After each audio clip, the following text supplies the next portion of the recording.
Now we need to know how to convert from one SI unit to another SI unit.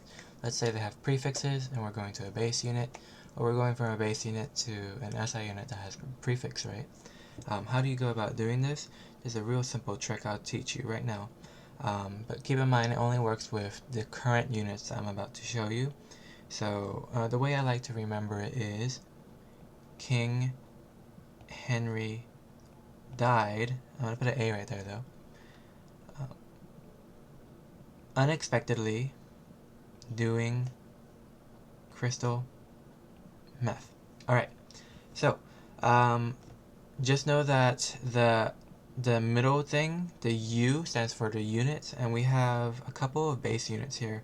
We have grams, for mass.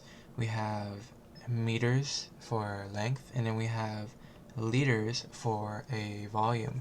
And the K is kilo, H is hecto, DA is deca, D is deci, C is centi, and M is milli, right? You should know that already. And what we're going to try to do is, I'm going to do the odd numbers to see if you can get the idea here, alright? So we have 6.88 centimeters, and we're trying to convert it to meters. If we're starting with 6.88 centimeters, how do you go to meters? Well, from this chart that I just drew, we're starting from centimeters, and we're trying to go to meters, which is a base unit, right? So we're going to go to the base unit, alright? Notice that I hopped 2 times to the left. If I hop 2 times to the left, I do the same with the decimal in my 6.88. So I'm starting with the decimal, hopping twice to the left. Now here's a new decimal place, and since there's an empty space there, I'm going to put a 0 to fill in the space. So that means this number, 0.0688, is how many meters there should be, right? So let's try to do another example. Now we're going with 5.53 meters, a base unit, to millimeters. So meters is a base unit. We're going to milli. So on the chart, I have to hop a total of 1, 2, 3 times and to the right. So I'm going to go from my decimal place and hop 3 times to the right. And there it is. There's my new decimal place. There's 1 0 that should be going into the empty space right there. And that means I have 5,530 millimeters, which should make sense. I should have more millimeters than I should have meters, right? Millimeters are a lot smaller. Okay, let's go ahead and do the next example. We have example number 5. We're trying to go from 3.74 kilometers to meters. Okay, 3.74 kilometers to meters, a base unit. So we're starting with kilos. We're trying to go to the base unit of meters. I hopped 3 times to the right this time. So starting from the decimal place, 1, 2, 3. There's my new decimal place. I need 1 0 for a space filler. Okay, so we should have 3,740 meters. That should make sense. I should have a lot more meters than I have kilometers. Alright, let's go ahead and do another problem. Number 7 is going from 24.47 liters to milliliters. We're going from liters, a base unit, to milliliters. Liters is a base unit. I'm trying to go to milliliters. Milli, right there. 3 times to the right. So I'm starting with 24.47, right? Start from the decimal place, 3 times to the right. There we go. New decimal place. Put in 1 0 for space filler. So I have 24,470 now. And that's milliliters. I should have a lot of milliliters if I have 24.47 liters. Okay, let's go ahead and keep going until we finish the odds. Now we're at number 9, 8.73 milligrams to grams. Milligrams to grams. Well, these examples all seem to be the same examples, but we're going from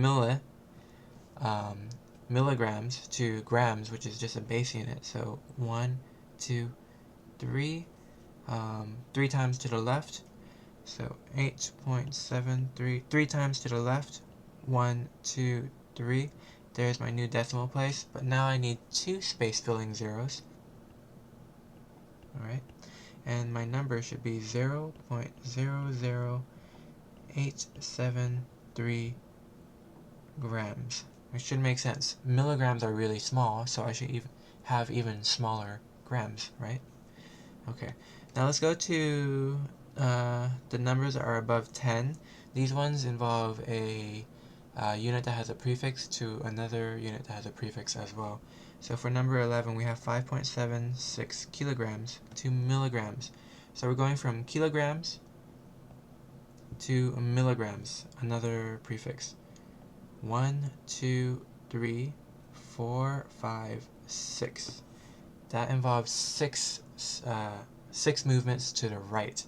So let's see what that looks like. Okay, so I'm taking the decimal place. 1, 2, 3, 4, 5, 6. There's my new decimal place. Every time I see a little valley, I want to put a 0. Space filling 0. So I need to put 4 this time. And look at that. I have 5,760,000.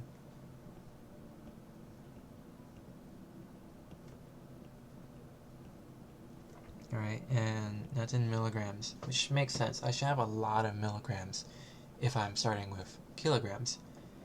Okay, just 2 more to go. Just 2 more.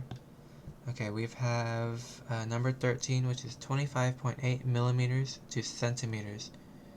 25.8 millimeters to centimeters. So we're starting from milli, and we're going to centi. There. We just move 1 time to the left. So what does that look like? If we start from 25.8, we move that decimal 1 time to the left. So here's my new decimal place. So it's 2.58 centimeters. Interesting. Okay, 2.58 centimeters. Alright, let's do one more example. Number 15. We have 6,928 milliliters to hectoliters. 6,928 milliliters to hectoliters. We're going from milli to hecto. So, starting from milli, 1, 2, 3, 4, 5. 5 times to the left to get to hectometers, or hectoliters rather. So, let's start with our number. Now, there's no decimal place here. That means that the decimal place is right after the 8, okay? We need to move 5 times to the left. 1, 2, 3, 4, 5. There's my new decimal place. We're gonna need 1 space filling 0. So the answer should be 0.06928 hectoliters. Right? And that's really all that you have to do these conversions. Hopefully you found this simple. There is going to be another way that I'll teach you in the future where you can do it with all the units. But for right now, this is how you can think about it.